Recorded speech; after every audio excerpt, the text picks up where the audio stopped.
Assalamualaikum warahmatullahi wabarakatuh. Selamat siang, salam sejahtera buat kita sekalian.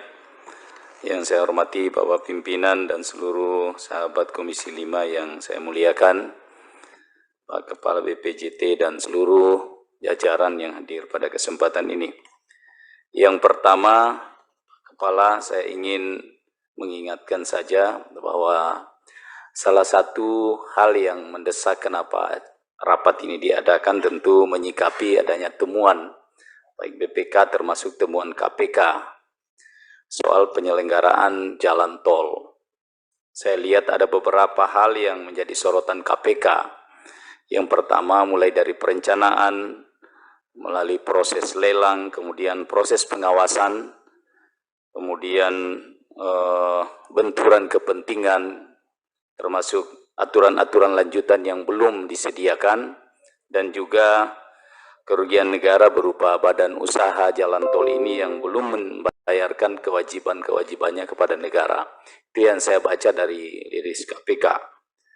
Saya tertarik soal proses pengawasan karena pengawasan ini adalah salah satu kewajiban konstitusional kami, termasuk pengawasan eksternal tentunya. Di samping di internal Bapak juga pengawasan internal sudah cukup dilakukan.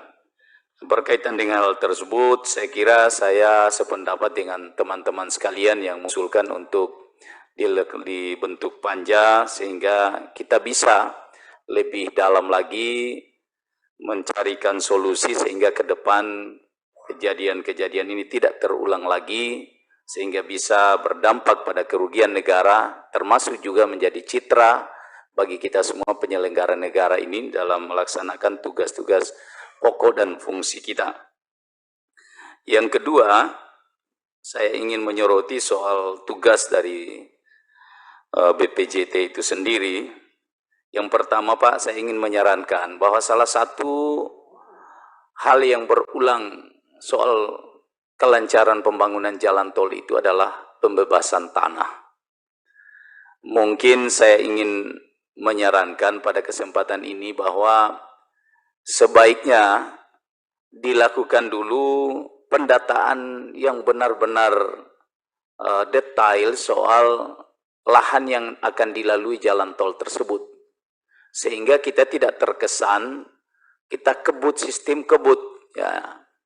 Kita sikat dulu, nanti urusan kalau sudah terbentur masyarakat tidak setuju baru kita cari solusinya. Saya kira ke depan ini tidak bisa lagi kita pakai cara-cara seperti itu. Sebaiknya ada perencanaan jangka panjang yang sudah harus dilakukan, di mana daerah itu akan dilewati, bagaimana hubungan sosial masyarakat termasuk soal pembebasan lahan ini. Sehingga ketika kita memulai proyek, tidak ada lagi hambatan soal pembebasan lahan. Sehingga tidak ada dari sisi waktu, ketepatan waktu pelaksanaan proyek juga tidak akan terhambat hanya karena persoalan pembebasan lahan. Itu yang pertama. Kemudian yang kedua, saya melihat bahwa ada hal penting ya, kalau kita melihat soal fungsi jalan tol itu sendiri. Yang pertama bahwa fungsi jalan tol itu adalah untuk meningkatkan pelayanan ya, jalur distribusi barang dan jasa untuk pertumbuhan ekonomi. Itu yang pertama. Nah, kalau ini yang kita lakukan, tentu ini perlu ada studi yang lebih mendalam, Pak.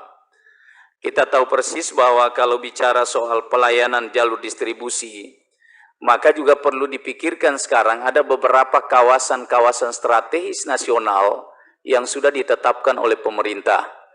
Baik itu kawasan industri, termasuk kawasan ibu kota negara kita yang baru.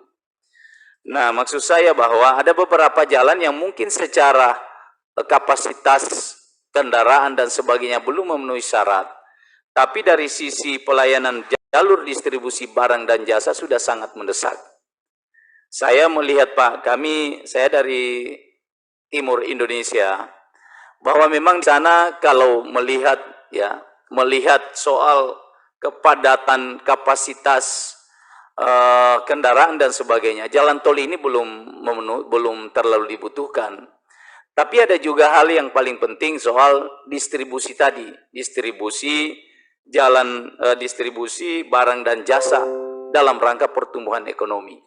Ada beberapa contoh kasus, Pak, mungkin perlu dipikirkan. Dalam rangka mendukung IKN di Provinsi Sulawesi Tengah itu sebagai salah satu provinsi yang sangat strategis secara geografis, ya. Letaknya menghubungkan timur Indonesia bagian timur dengan IKN. Mungkin perlu, Pak, dipikirkan ke depan. Sudah untuk jalan tol, ya. Kami sudah merencanakan di Sulawesi Tengah itu dan pemerintah jalan tol Tambu Kasimbar. Ya, itu mungkin bisa dicatat, Pak. Itu kalau itu kita buka, Pak, itu akan sangat memudahkan jalur distribusi barang dan jasa dari timur menuju IKN. Daripada kita putar naik di kepala Sulawesi itu terlalu jauh memutar, sehingga biaya distribusi akan sangat besar. Tapi kalau kita potong di jalur itu, Pak, itu akan sangat memudahkan dan tentu jalur distribusi akan semakin dekat dan mengurangi ongkos distribusi barang dan jasa juga. Itu hal, saya kira itu saja, Pak, yang ingin saya sampaikan pada kesempatan ini. Terima kasih pimpinan. Allahumma musta'an. Assalamualaikum warahmatullahi wabarakatuh. Interupsi Ketua. Ya, Pak.